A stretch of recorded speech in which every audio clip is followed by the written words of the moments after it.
Good afternoon, everyone. Good afternoon. Thank you so much for staying and being a part of this. We're really going to try and make it short and sweet.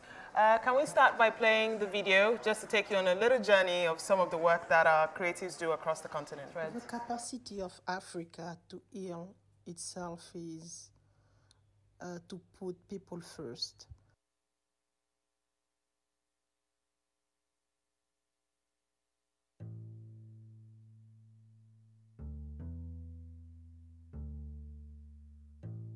I think that the healing process is coming from the giving and the taking. It's like a philosophy we have. You give with one hand, with your heart, and you are paid back with your humanity, with your tomorrow. In my native language, we say that a lot. What you do today, you will receive the reward tomorrow.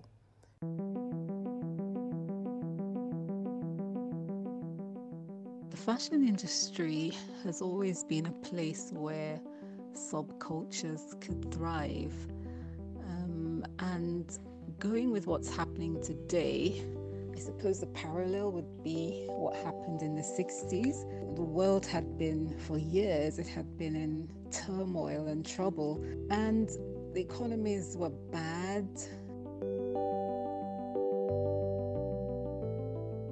The 60s came, you had the hippies just wanting to sit in the sun and sing all day.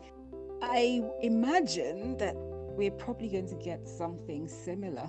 The whole world will go crazy, and I think that it will give us a chance to be whatever we want to be.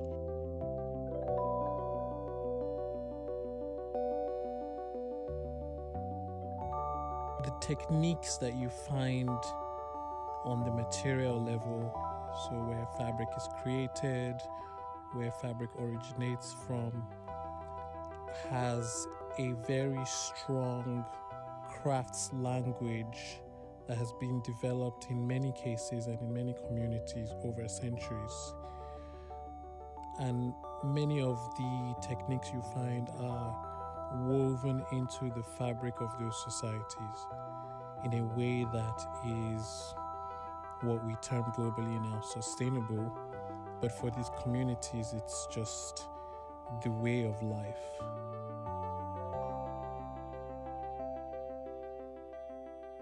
It was the easiest thing for us to create, really, our mantra. The mantra is, this is us, we create value. We believe in the work of our hands. We use local resources to serve local communities. We imagine experiences and design possibilities. True African fashion, on some level, is about the material. The material is really important to African fashion. And the process of extracting that material is something that is a direct exchange with the earth.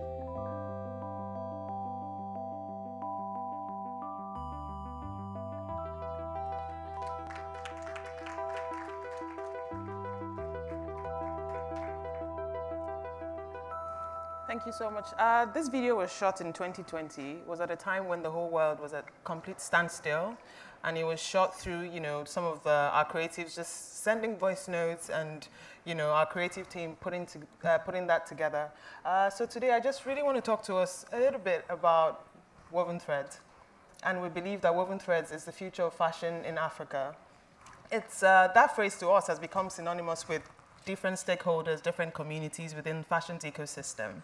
And the question at the back of our minds should ultimately always be, how do we provide and create opportunities for investment, identify opportunities within the value chain, of course, their challenges and gaps, and how do we protect it, right?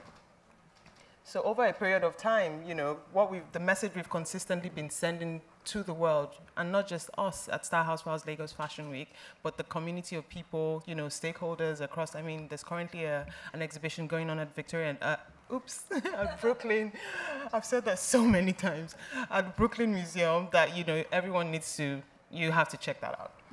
Craftsmanship is the heart of African fashion. It's literally the heartbeat.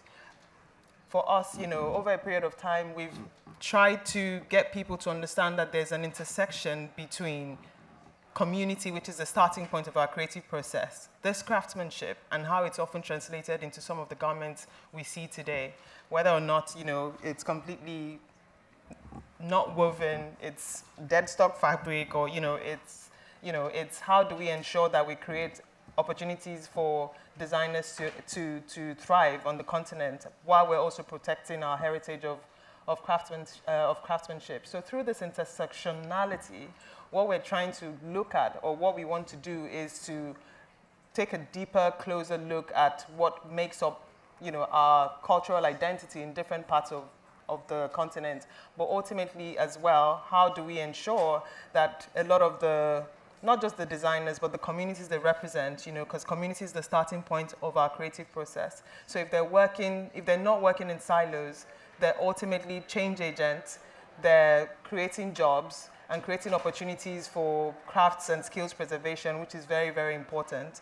Over the years, it's become really important for us to realize that that's what's our competitive advantage. That's what makes Africa fashion truly special and unique. It's this process of, is the fact that, you know, most of Africa fashion is what's being made by hand.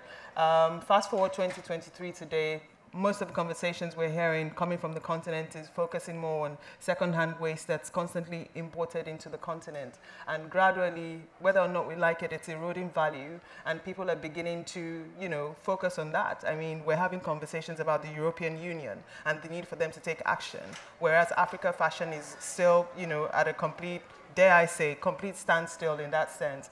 But what people don't understand is this is who we are. This is what we've always done. You know, we're intrinsically, we're secular. We produce with natural fibers and natural resources, mostly, you know, focusing on dead stock fabrics. Clothes are designed in a way to last and for a very long time. Our secondhand rental, swap, through models like secondhand rental, swap, borrow. You know, we've created new business models, but not within Africa, everywhere else in the world. So how do we capitalize on this unique opportunity? It's important that we, I mean, this really struck me, something I read about the African Union at a meeting, and you know, once our leaders start to have conversations between themselves, it gives me hope, you know. So if we do understand, and they now understand, that what we really need is a fully developed fashion sector. And when we say fashion, I'm using it as an umbrella term for the textile and apparel sector itself, because it has the potential to offer the African continent a net gain in prosperity of 25%.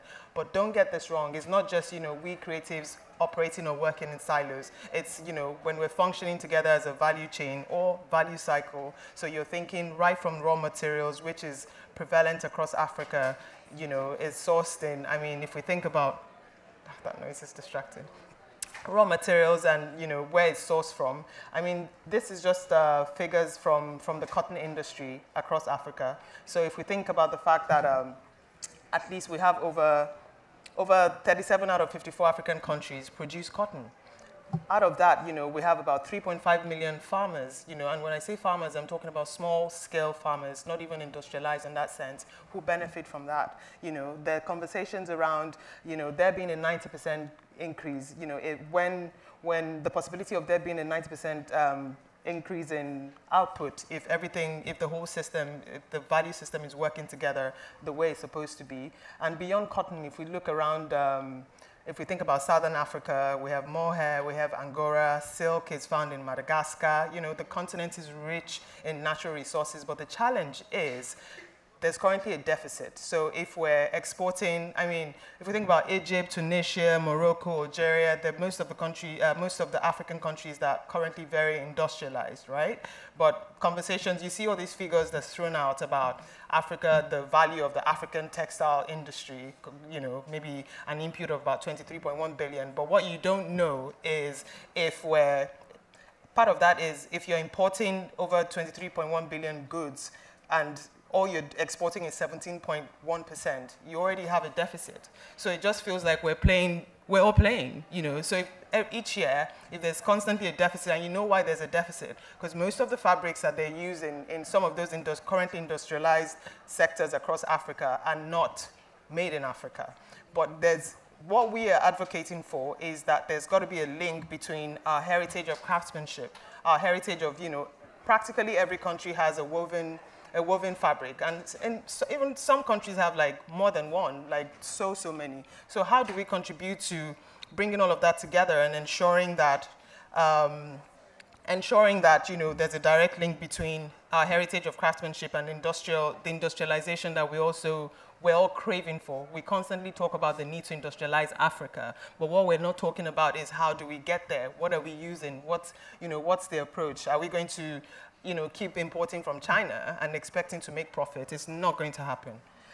So yeah, there's also conversations around the value of our creative and cultural industries at about 50 billion, but we think that beyond that, you know, we need to start to explore the synergy that exists between our creative industry and, of course, the need to make it commercial. So, and at the same time, we should also constantly think about the fact that we don't want to create an opportunity for us to also start to cannibalize our natural resources. So we have to learn to give as much back as we're extracting. So in the process of extracting value, we should also think that ensure that we're not being exploitative. So this afternoon, the next conversation, I'm going to wait for Foley to come in. We're going to be having conversations around what the real investment opportunities are.